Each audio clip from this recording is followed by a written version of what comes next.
This is CMN.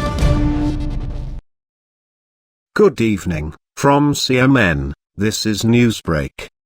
This first news story takes place in Ontario, Canada.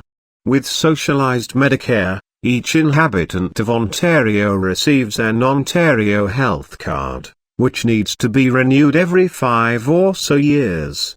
Now comes news that the province has gone full retard when it comes to political correctness. Ontario, which is incidentally governed by a lesbian premier, is now issuing gender-neutral health cards. Of course, the politically correct provincial government did not consult with the politically correct federal government, so anyone using the new health card as a photo ID when applying for a Canadian passport will get rejected, since the federal government requires photo ID to include your sex. Perhaps the blank space where the F or M for gender used to go can be the spot where you write in your own gender. I think I'll practice writing really small so I can write, Apache attack helicopter. Speaking of libtardism, our next politically correct story involves a host from CNN, otherwise known as the Clinton News Network. CNN host W. Kamau Bell referred to Michael Phelps as just a tall, successful, rich white guy who clearly didn't need the honor of being chosen by his athlete peers as America's flag bearer.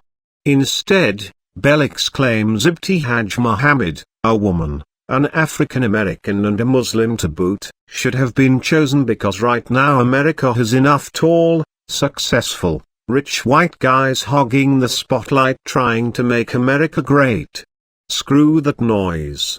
I'm not an American, but it's ridiculous, suggests someone who has never even won a single medal, simply because they are a one-stop inclusion shop due to her race, sex and religion. What a screwed-up mentality to be upset that those who have the best work ethic prefer merit to political correctness, racial pandering and venerating women for simply existing. Just another racist black guy on TV whining and bashing whites. Color me surprised. And lastly, keeping with the hate whitey theme, our next story comes from Calgary, Canada. Lydia White, who ironically is Caucasian, was speaking to a male friend outside of a pub, when a friend of Tamara Crow Chief's approached them to ask for a cigarette. As White and her male friend spoke to that woman, Crow Chief approached and, without warning, yelled "I hate white people" and punched her in the face, knocking out a tooth. During her arrest, Crow Chief told police the white man was out to get her. The judge, who simply put Crow Chief on probation, said, "I am not satisfied beyond a reasonable doubt that this offense was, even in part, motivated by racial bias. How this unprovoked attack doesn't count as a hate crime is beyond me. Reverse the races, and you'd probably see Canada bring back the death penalty." I'm Canadian MGTOW, more news later on this CMN station.